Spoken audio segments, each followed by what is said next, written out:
Welcome back, kids and coaches. Today, we're going to be finishing up, hopefully, with our gait analysis. So what we'll be doing today is primarily focusing on running and abnormal gait. So I kind of touched on running a little bit in the last class, but really the only thing that's really different about running is that you have a period of flight. So there's a period of time when both feet are off the ground. That is the distinguishing factor between running and walking. Now, as you increase your speed, you're going to increase your stride length or your stride frequency. The only two ways you can get faster are by doing one of those two things or both of them. So if you don't increase the stride length you take, or you don't increase the stride frequency you have, then you cannot go faster. So really the only fundamental difference, like I said, is that you have a period of flight with running. Now, here's where running becomes a little bit more dangerous than, say, walking or anything else. When you run, and when you do anything really, you have to abide by Newton's third law of motion, which is for every action there's an equal and opposite reaction, meaning when you hit the ground, so when you are running and you hit the ground exerts a force back up on you equal to the amount of force that you impact on it. When you're on, say, like flat ground, like outside, you have a big wide area to dissipate a lot of that energy. Now, it's still going to be a bit of a shock force to you because you're landing with a lot more force on the ground because you're running. So when you essentially jump, which is kind of what you do when you're in the air, the running, you land with a force of about 2 to 3 times your body weight. So if you're, say, about 200 pounds, you're landing with a force on your one foot of roughly 400 to 600 pounds. That force is being projected back up to you. When you have an entire flat surface or ground surface to dissipate a lot of that energy, then yeah, you do get less of a shock going up your body. But this is the whole reason why when you run, it can really break down your ankles, knees, hips, even lower back because of this shock force going back up. This is also part of the reason why people try to, say, use alternative running methods, like say using like the barefoot running or using like that minimalist type running shoe where you have a the 5-finger shoes with really no sole to them. Because the thought is if you land flat-footed, you're dissipating, there we go, more energy away from your body than if you landed on your heel. It's kind of like if you ever see the high school physics trick where a teacher lays down on a bed of nails and he's perfectly fine.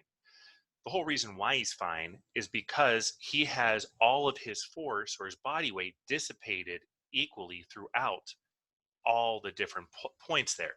If he were to try to lay down on just one nail, his whole body weight would be on that one nail and it would go straight through him. Same thing with running. If you land on your heel, which most people, when you're running, or even heck when you're walking with shoes on, you're going to hit your heel on the ground. That is going to be the equivalent of laying on a single nail as opposed to landing more flat-footed, which would be like landing on many nails. So you have more of that force dissipated. Now, usually this doesn't cause too much issue if you have pre-existing conditions, especially if you have pre-existing orthopedic conditions with your lower body, then yes, it does become kind of problematic. Where this is really important to know, and where this is actually something, if you plan on being like, say, a personal trainer or getting your CSCS, you should know that if you're running on a treadmill, this is where it's important to raise the incline of your treadmill to about 2 to 2.5%. If you have that slight incline and you go to land, instead of, try to do this like that, instead of landing on my heel flat-footed and then rolling up, I have an incline. So normally where on a flat ground, I would be hitting, say, like my heel here and then rolling up. But because I have this incline, my heel is going to hit more flat because my normal ankle dorsiflexion when I come down will meet more of the treadmill belt because it's inclined. This in turn is going to decrease the amount of force that your body exerts, or the treadmill belt, or where the treadmill belt itself exerts back up on you. So if you want to reduce the impact of running on a treadmill, you have to increase the incline. All right, now abnormal gait. Now well, actually, first off, let me just go through here the running bit a little bit for you. A couple things you'll notice from this video is when you're running, notice where the foot strike is here. So there is his right foot. You'll see where his left foot will land. Hopefully. All right, here we go.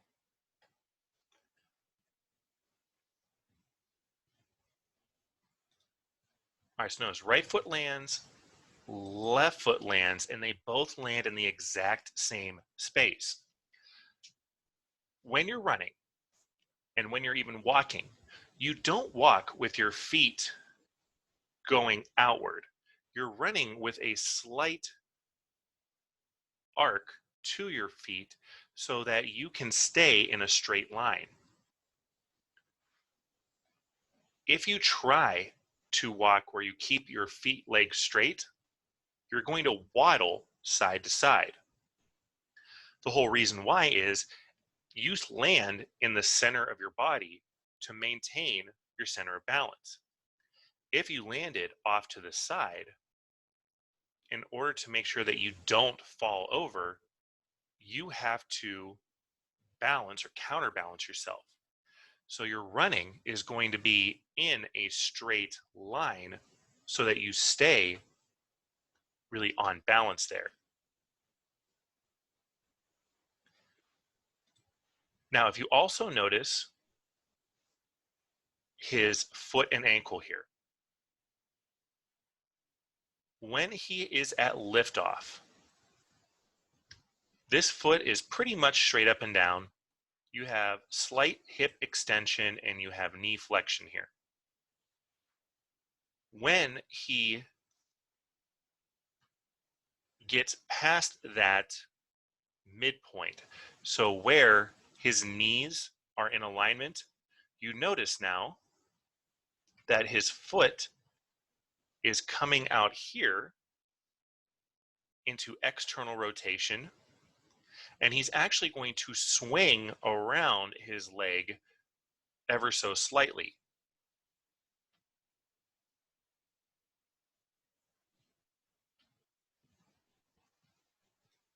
So again, notice foot right there, swinging out and back in.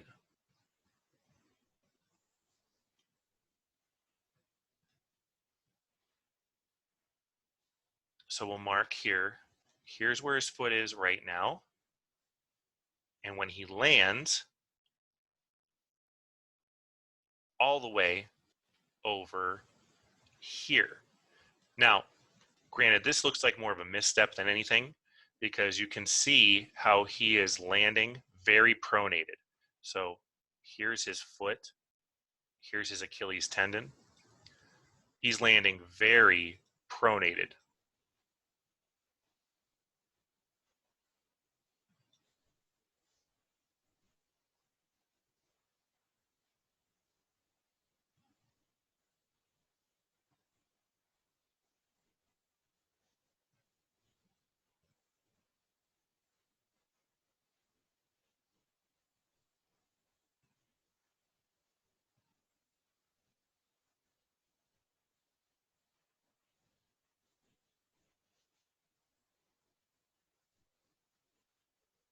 All right, so when you get back to this other side, now you see how straight that is in alignment. So much better alignment here on this side. And again, even though he's still pronating on his right side, it still looks a little bit better than what it was over on the left side. So that's kind of your breakdown there of your running. Now, a couple different gaits, abnormal gaits I want to show you. Any sort of abnormal gait just means that you are not walking the correct way you should. So the couple we'll look at here is a spastic gait, scissors gait, propulsive gait, steppage gait, and a waddling gait. With our spastic gait, you'll see here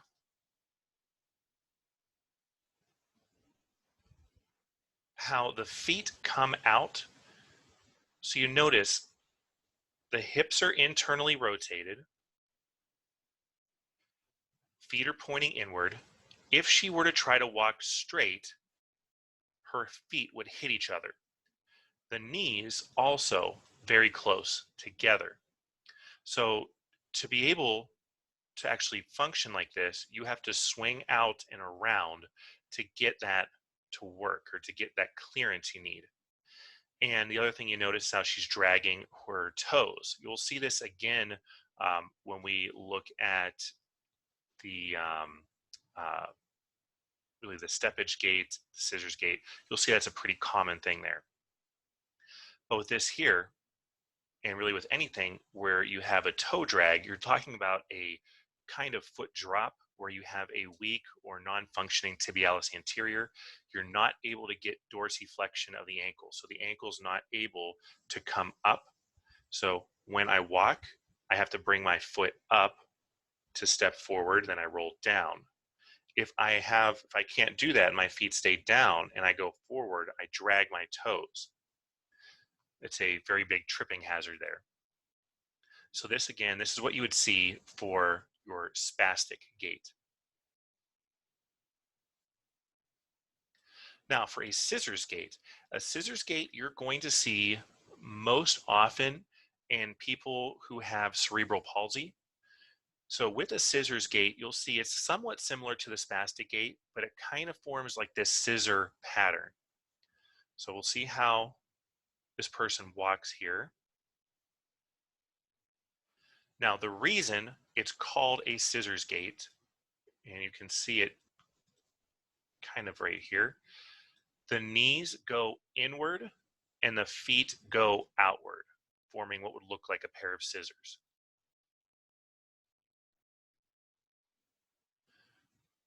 What you notice here is that, again, there is no plantar flexion. He's walking on his toes. So he is walking completely in plantar flexion. I'm sorry, there's no dorsiflexion. He's walking in complete plantar flexion. Knees are together. So you can actually see on his shorts how there's a lightening of the material here.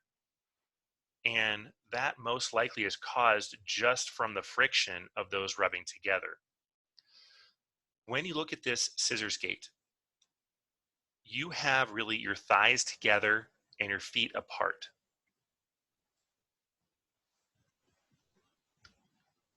So the only thing you'll notice really with the foot and ankle is how that we again are in that plantar flexion.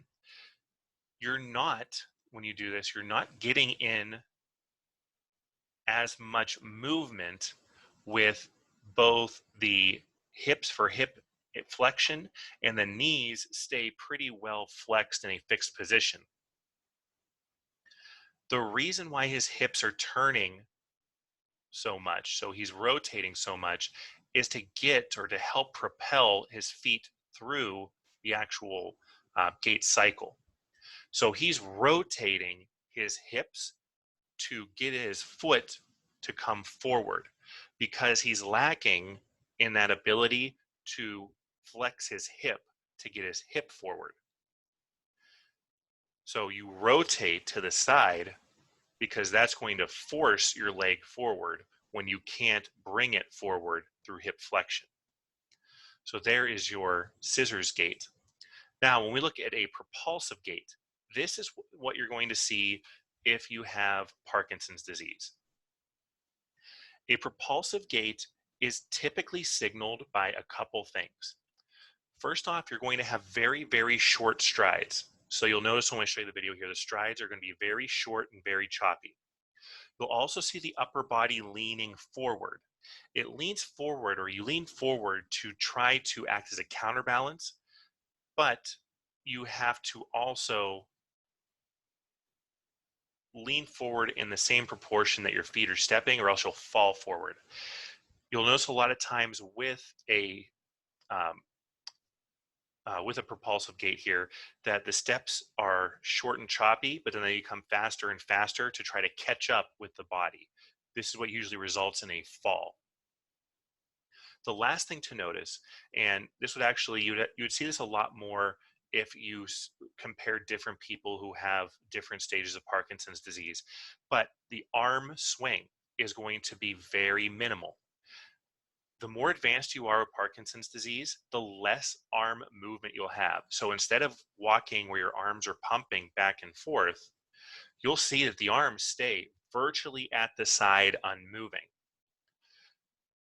I've been doing a lot of walking with my kid here since we've been locked down, and pushing him in a stroller, I'm not moving my arms. So whenever my wife comes out with us and she pushes, I find it weird to actually feel my arms moving because I'm so used to them not moving. So it is something that you wouldn't notice as it happened, but then if you went back to doing it again, you would definitely notice that you weren't doing it. So let's take a look at this here. All right, so again, you notice very, very short choppy steps, no arm movement. So more specifically, there is no shoulder flexion here. So this would be the case of again, an advanced stage Parkinson's. Now, this is absolutely accurate right here. He's turning around, and he's turning around while shuffling. This is absolutely 100% how it happens. Now, granted, he may be overdoing the shakiness, but still, this is how you have to turn around because it's all about balance. Normally, if I were to turn around, so if you were to take my feet and I were to turn around, all I would do is maybe cross over, whatever, just spin around, that kind of thing. No problem. You just, really, you get up and you turn and it's easy, right? No problems there. If you don't have balance and you try to do this much movement, you could imagine how that would potentially make you fall.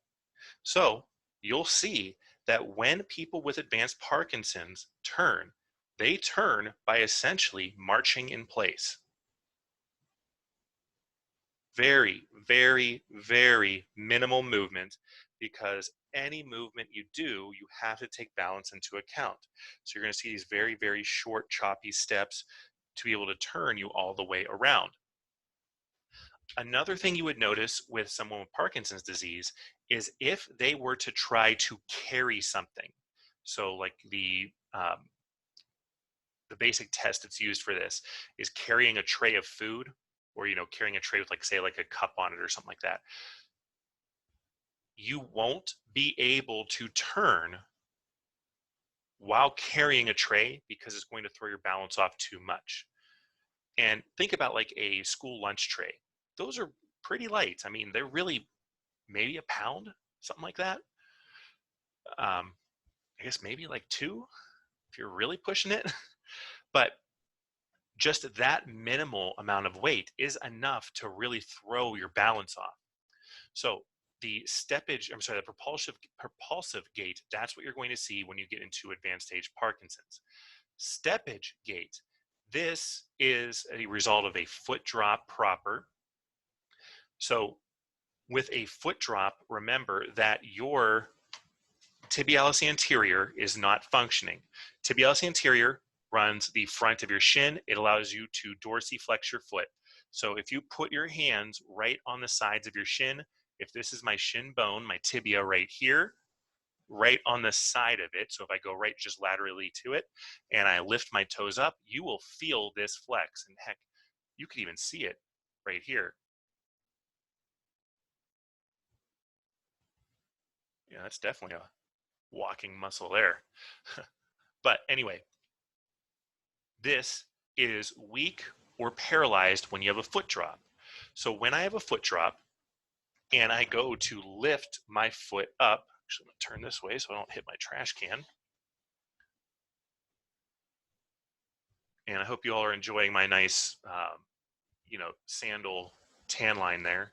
So, but if I had a foot drop and I go to pick my foot up, I would either be dragging my toe or I would have to have excessive hip flexion to get my foot off the ground, because I can no longer do this. I can't go into dorsiflexion.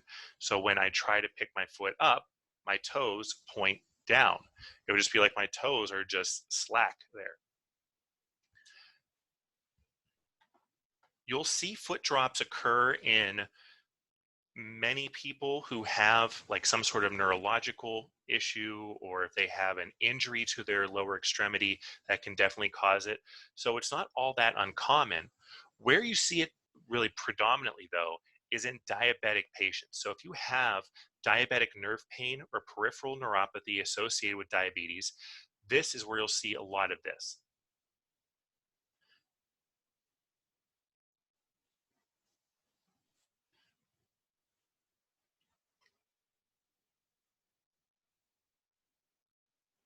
So you notice with this here, watch his toe. Okay, toe is just off the ground, but you notice how his heel, like this is almost straight up and down right there. So when he goes to move, that toe is still pointing down. At this point in the gait cycle,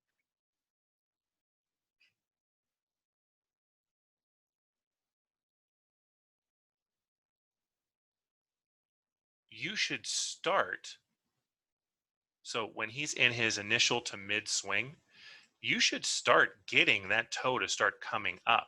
It shouldn't still look like this during this phase.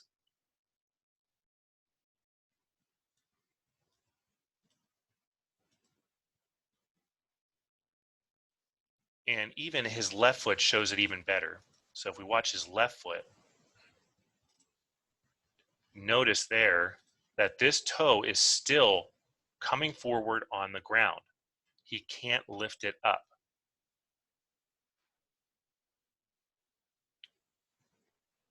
So look at his hips now. So if you look at his hips here, that will give you, there it is.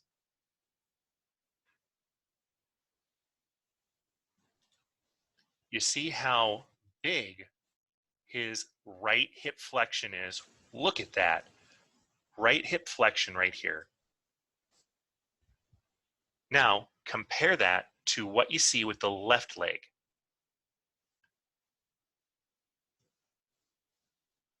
Boom, right there. Minimal hip flexion on the left leg.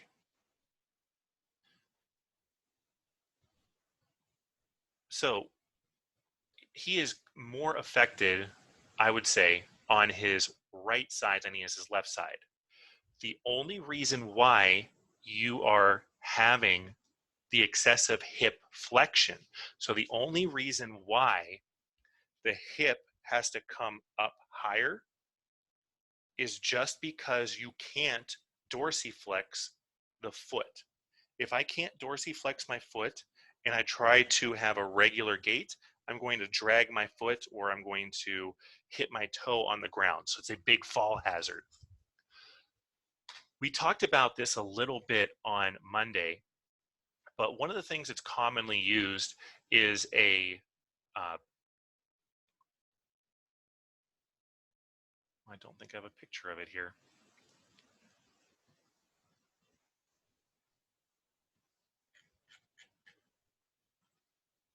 Sorry about that. Let me just pull one up here.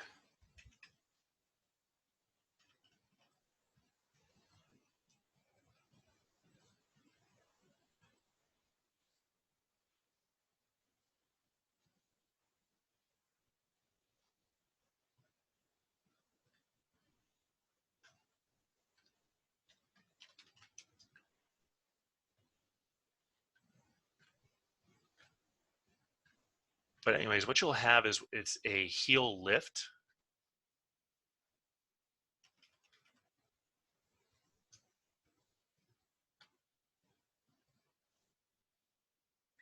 Here we go.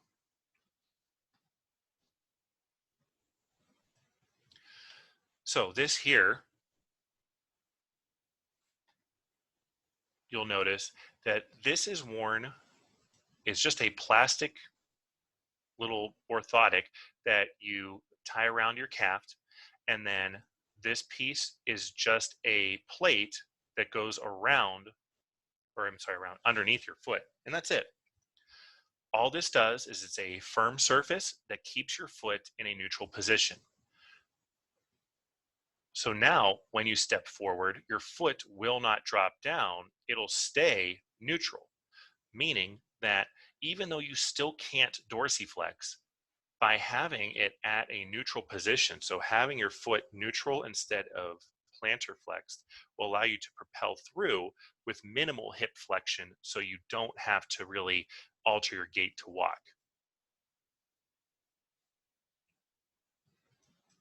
And last one here is waddling gait. In waddling gait, you'll see this in two classes of people. So this is like a waddling gait's like your duck walk kind of thing. Your pelvic girdle muscles are going to be diminished here in people that have a pathological waddling gait. If you have a waddling gait for normal development, it means you're an infant just learning to walk. If you ever notice with a small child that walks, they will waddle. And it's because they don't have development yet of their lower extremity and pelvic girdle muscles. So they have a whole lot of outward swinging to their movement.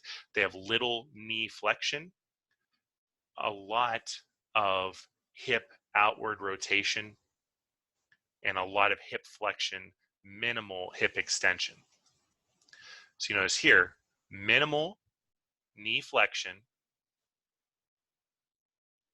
but he has to swing his hips out and around to be able to get his feet propelling forward or go forward. Nothing really wrong with the foot or ankle here. So he has pretty normal dorsiflexion and plantar flexion here, I mean, relatively speaking, but he has very limited hip movement. And again, to get your hips to come forward, you have to do one of two things. You either need to flex the hip. So my first and easiest option is I flex my hip, so I bring my hip up. If I can't do that, so if I'm not able to flex the hip, my only other option is to rotate to swing it forward.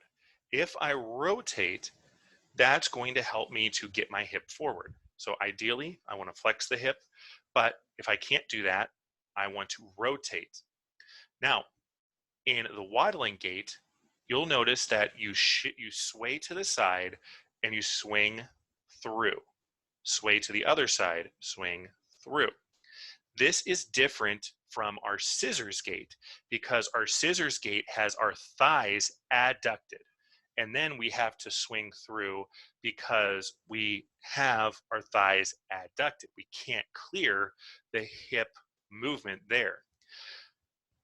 With having a waddling gait, my thighs aren't adducted, so I still have some clearance with that, but my stepping point is going to be in that parallel line instead of that heel to toe line. So I'm not walking in a straight line like we saw with the runner. I'm actually walking this side to side, which is why I have to sway, because if I don't, if I try to walk forward, I'm going to fall to that direction. even try it for yourself. If you stand, try to stand where you just hike your hip up and don't move your upper body, and see how well you do. If you don't have an exceptionally good core, which I clearly do not, you're going to fall to the side that your foot was raised, because that side is going to be where, or that's where your center of gravity is going to be shifted, and you have no point of contact on that side. So that's where you're going to have a problem with that. All right. So that is all the phases of gait. So today, again, we went over our running analysis. So remember, with running, you are primarily going in a straight line where your feet essentially cross over. You want to try to limit the amount of heel impact you have while running, so that you limit the amount of force your body receives going upward. The only difference between running and walking, clinically speaking, is that in running you have a period of flight. In walking, you always maintain at least one point of contact. With running and with speed in general, the only way you get faster is by increasing your stride length or increasing your stride frequency. It's the only two ways you can get faster. Cannot get faster any other way. And then we talked about our different, the 5 different abnormal gaits here that we were discussing. So your spastic gait, your scissors gait, propulsive gait, steppage gait, waddling gait.